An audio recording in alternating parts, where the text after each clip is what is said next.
story Cristo. Nakakatawa naman na game kanina na una.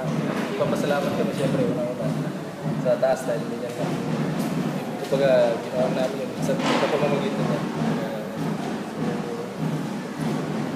Coach, ano masabi sa game ni Ruby? Kasi nadala talagang isang pinakita niya na veterano siya. Dinala niya yung team. Maganda yung gumawa nila, hindi sila nandiyan. Maganda yung distribution, teamwork gumana. Dito, tuloy yung isa. Pinigay nila yung lahat niya. Third, tsaka fourth set, parang ano nangyari? Oo nga dahil umabol pa kami. Lumabang pa sila. Nakita namin yung maturity sa mga bata. Nakita namin yung dedication nila na gusto nilang manalo. Natutuwa kami ni Coach Ariel sa naging result dahil yung pinaghirapan namin. Nakita namin yung resulta.